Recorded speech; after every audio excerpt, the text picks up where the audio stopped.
Bueno, yo me iba a salir del estrado, sin tampoco incomodar a los compañeros que están grabando. Bueno, lo primero de todo es que, de verdad, que muchísimas gracias por haberme invitado y me sumo a todos los ponentes, a todos mis compañeros que os habrán dado la enhorabuena. Yo también os doy la enhorabuena, de verdad, enhorabuena por estar aquí. Han sido unos meses para algunos difíciles, para otros horribles, pero de verdad que os transmito mi más sincera enhorabuena. En cuanto a lo segundo, pues mirad, yo estoy aquí, me han llamado y lo que voy a pretender es transmitiros sensaciones, ¿no? El transmitiros lo que para mí es una pasión, que es la medicina de familia, que es quizás, como decía Irene, una especialidad que es bastante desconocida. Y lo que voy a transmitir en este rato, que es el rato de la siesta, que es un rato muy malo y muy comprometido para un ponente, es transmitiros sensaciones, ¿vale? Yo lo que quiero es daros una sensación, esa sensación se une a la que vosotros teníais ya antes de venir aquí, que sea igual a la que tengáis cuando os vayáis a casa, que sea la que compartáis con vuestras familias, que sea las que tengáis cuando vayáis a los hospitales a preguntar y que finalmente con esa sensación en el ministerio lleguéis y elijáis, ¿vale? Bueno, si tuviera que definir mi especialidad en una palabra, yo voy a usar dos, ¿vale? Que es su médico, porque nosotros, los médicos de familia, somos sus médicos. A nosotros nos cuentan de todo lo que os podáis imaginar. Nos van a consultar la tos y los mocos, pero también nos van a consultar problemas oncológicos. Ellos nos van a preguntar cuál pastilla o qué no pastilla se pueden tomar. Y además nos van a preguntar si esto que le ha mandado el especialista está bien o hasta está mal. Pero además, no solo contentos con eso, sino también nos van a preguntar por un picorcillo en no sé qué parte después de una noche un poco loca, porque también nos lo preguntan todo eso, de verdad. Y no solo somos sus médicos, sino que además somos sus consejeros, porque nosotros conocemos a toda la familia y muchas veces es necesario hacer intervención en el seno de la familia. Nosotros sabemos perfectamente si a la abuela Valentina le ha tocado el especial del bingo, sabemos perfectamente si al abuelo Tato resulta que hace trampas al tute y sabemos si Pablito, el hijo de Javier y Silvia, hace pellas en el colegio y suspende matemáticas. Pero además, no solo contentos con eso, sino cuando ellos no vienen al centro de salud, no nos libramos de ellos, sino que tenemos que ir a verlos a sus casas. Y mirad, cuando un paciente está malo, todo vale. Y llegamos ahí y la abuela Valentina nos va a recibir con los rulos, nos va a recibir con la bata. El Pablito, el que suspendía, está comiéndose cocido mientras ve al Bob Esponja, que luego dices, hijo, si es que es normal que suspendas, ponte a estudiar, lógicamente, ¿vale? Y esto es la medicina de familia, y esto tenéis que entenderlo, que para ser un buen médico de familia te tiene que gustar la gente, te tiene que gustar estar entre la gente. Quizás es un poco alegoría esto de salirse del estrado y estar aquí con vosotros un poco más cerca, porque al médico de familia tiene que gustar estar cerca, tiene que ser alguien cercano. La verdad que esto ha quedado muy poco cercano, esto del pasamos. Bien, pues mirad, ya poniéndonos un poco más serios, dejando un poco la caricatura de un lado, en cuanto a los puntos positivos de medicina de familia, yo creo que lo más importante es que es una especialidad polifacética. Es decir, vosotros, si sois médicos de familia, podéis llegar a ser todo lo que queráis ser, y esto es lo más importante, y en lo que insistiré, podéis hacer todo lo que queráis hacer dentro de la medicina de familia. La medicina de familia es adaptable. Los residentes de familia tenemos que adaptarnos al medio. Veréis, un día normal, o casi normal, en un residente de familia, es llegar a las 8:30 a tu centro de salud, empezar a pasar consulta. Y a las 10 o a las 10:30 tienes que parar porque tienes que hacer una ecografía. Porque en España, progresivamente, pero sobre todo en la Comunidad de Madrid, se está implantando la ecografía en atención primaria, que es una técnica que ha bajado, por decirlo, desde las alturas a la tierra, y es de verdad que es algo que cuando lo veis es muy, muy útil. Después de hacer la ecografía tienes que volver a tu consulta, porque claro, ya se ha acumulado un retraso como de una media hora, 45 minutos, y se te plantea a las 12, que es la hora del café, que evidentemente no te va a dar tiempo. A las 2 de la tarde te bajas abajo, en mi caso, en mi centro de salud, al quirofanito, a la sala de cirugía menor, porque tienes que hacer alguna técnica. Y a las 2:30 o a las 3 menos cuarto te coges el coche y te vas corriendo al hospital porque entras de guardia. Tienes que comer muy rápido, te subes a las 3 a la urgencia y a las 3:15 el primer paciente es un varón de 75 años que es hipertenso, que es diabético y que tiene el colesterol por las nubes y que te viene contando un dolor torácico que es opresivo, que se irradia al miembro superior izquierdo, que le da sudoraciones, que le da fatiga. Y creo que hoy aquí todos sabemos lo que tenemos que hacer. Y lo primero es ponerle un electro. Y en ese electro, efectivamente, tenemos una elevación de todo el ST en todas las caras precordiales y lo tenemos que llevar corriendo en la silla de ruedas hasta el cuarto de críticos. El abuelito se nos para y entonces nosotros, el médico de familia, el residente de medicina de familia, empieza con el masaje. Luego ya se llama a la UCI, se llama al cardiólogo, pero el médico de familia que está en la urgencia empieza el masaje. Hay ocasiones en las que sale, en las que vosotros, médicos de familia, lo sacáis.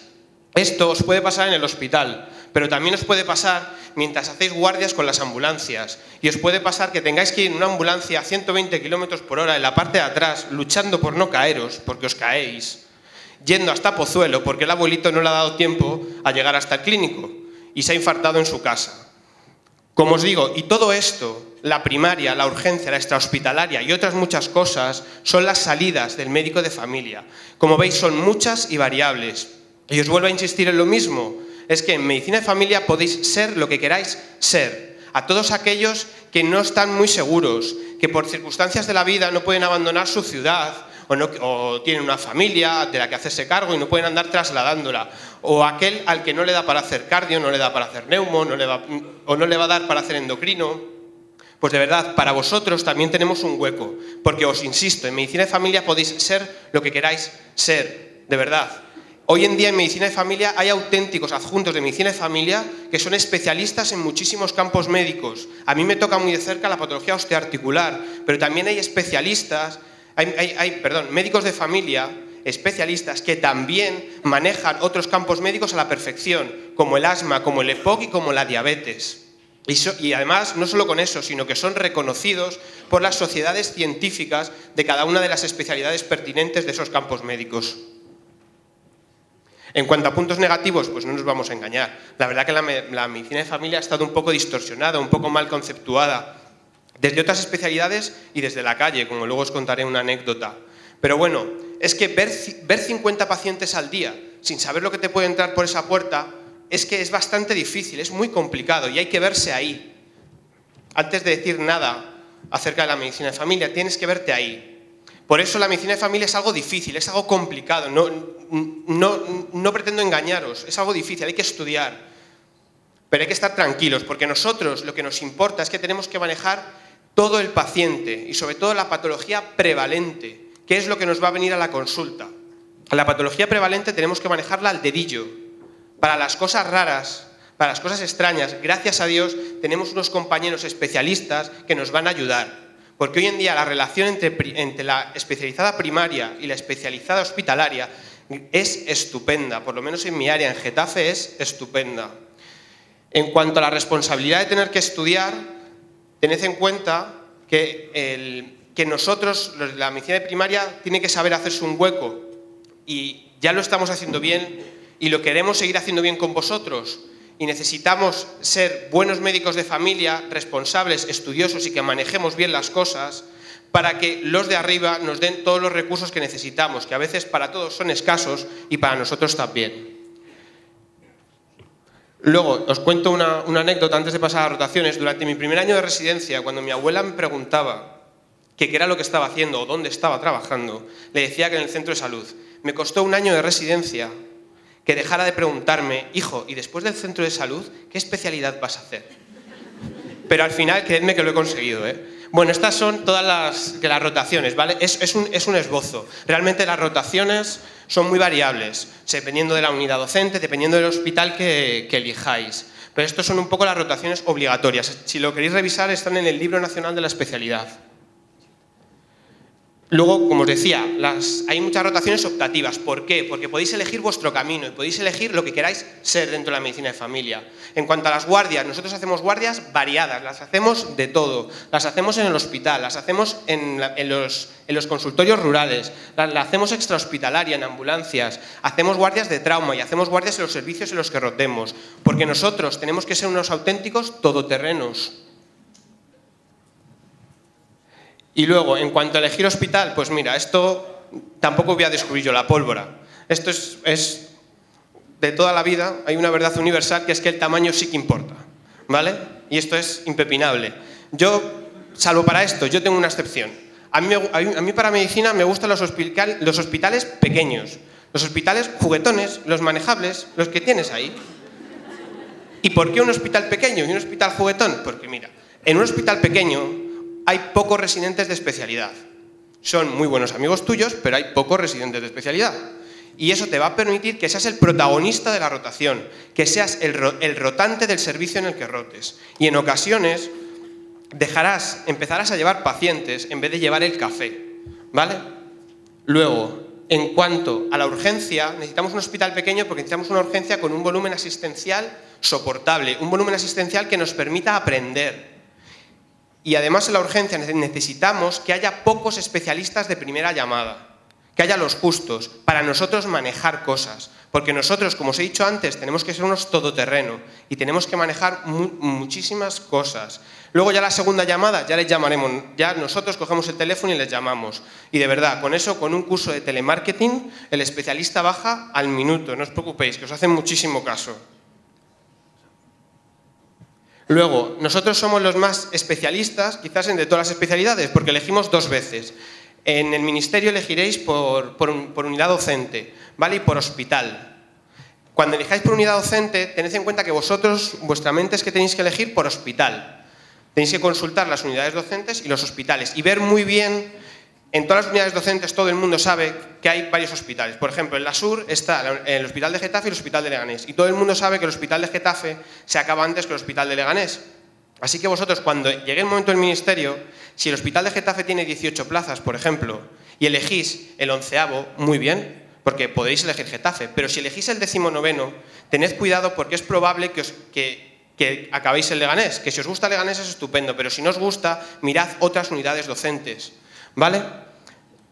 Toda la información os la dejo ahí, que es en la vocalía residente de la Sociedad Madrileña de Medicina Familiar y Comunitaria. Ahí hay emails de todos los compañeros de la sociedad, de cada una de las áreas docentes. Les escribís y os contestarán enseguida. Yo, de Madrid, que es lo que conozco, os voy a decir que para mí los mejores hospitales para hacer medicina de familia, por todo lo que os he contado, es el Hospital de Getafe y el Hospital de la Princesa. Entre ellos dos no me podría quedar con ninguno. Queriendo seguir un ranking, los siguientes serían todos los de la periferia de Madrid. Móstoles, Alcorcón, el Puerta de Hierro, son grandes hospitales. Y por último, los de la Almendra Central. No es que sean malos hospitales, sino que subjetivamente para mí, me parece que para nosotros, para nuestro aprendizaje, nos es más útil un hospital de las características que os he dicho. Y por último, sin querer extenderme más, lo más importante es que no os preocupéis, porque vais a elegir bien seguro. Durante estos 4 años si hacéis familia, o 5 si hacéis otra especialidad, de verdad, procurad ser felices y aprovecharlos. Y el tiempo vuela. A mí me dais muchísima envidia. Me gustaría estar aquí, una vez pasado el MIR, claro, pero me gustaría estar ahí para volver a empezar, porque de verdad es una época inolvidable, en la que vais a hacer muchísimos amigos, en la que es muy importante que seáis compañeros. Y de vosotros depende que esta época sea inolvidable y la recordéis el resto de vuestra vida. Muchísimas gracias, enhorabuena por estar aquí y nos vemos en Getafe, quién sabe.